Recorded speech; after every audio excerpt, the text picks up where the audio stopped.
Hello and welcome to our short sewing tutorial where I'm going to be sharing with you how to sew a herringbone catch stitch.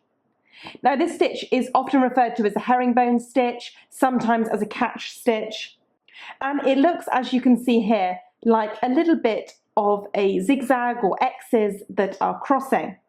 Now I'm going to be sharing with you how to sew it flat, like you can see here, and also how to sew it like you would as a blind hemming stitch.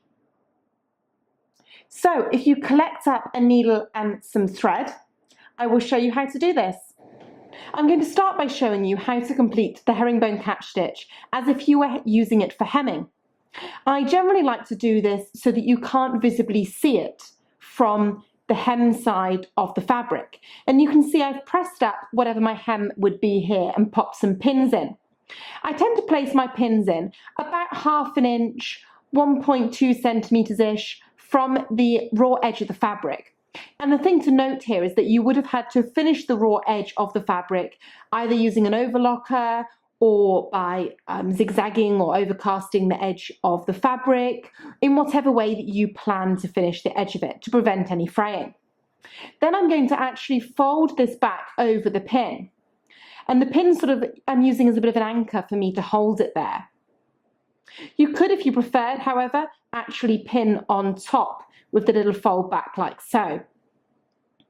So I've tied a knot at the end of my thread and I've popped that through the fabric and I've sewn over myself on my hem allowance.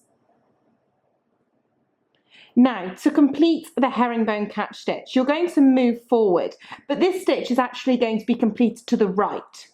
So we're moving to the right by about 1/4 inch, 5 millimeters.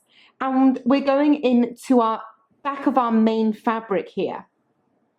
And we're just going to take a very small little nick out of that fabric. You ideally don't want this stitch to come through to the right side of your project. And we'll pull that through.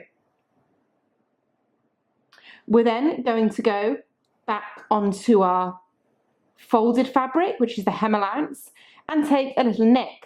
Again, this can be a little bit more than a nick on this side because this is the inside of the garment, so you don't have to worry about it as much as the other.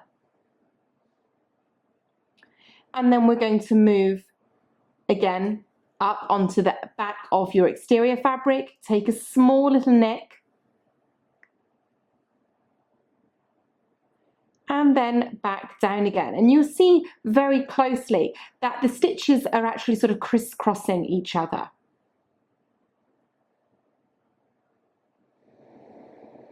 And the key is to just try and be consistent with the length of the stitches.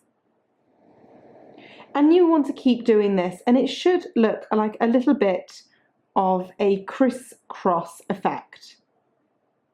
Now, in terms of how long you want your stitches to be, you can change that, and it depends on what you're working on.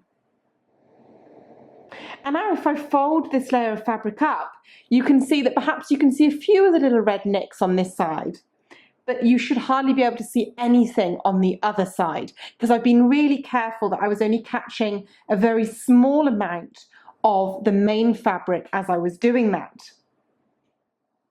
Now, the other option for a herringbone catch stitch is when it's completed flat. This can be done on the inside of a garment. It's often done on seam allowances to attach them to perhaps a lining. It's used a lot in tailoring to perhaps attach your interlinings in position. And it's exactly the same stitch, but we're just going to complete it flat rather than folding back the edge of the hem allowance like we were previously doing. So we're going to be picking up now, we're starting at the bottom edge on the hem allowance here. We're going up onto the main fabric, and perhaps how much you're picking up will depend on what you're working on, whether it will be seen or whether it won't be seen. And we're moving to the right, we're going down, picking up a small amount. We're going up, picking up a small amount. Again, the size of the stitch will depend on what you are doing. Down, picking up a small amount. I hope you've enjoyed this tutorial. Thanks for watching.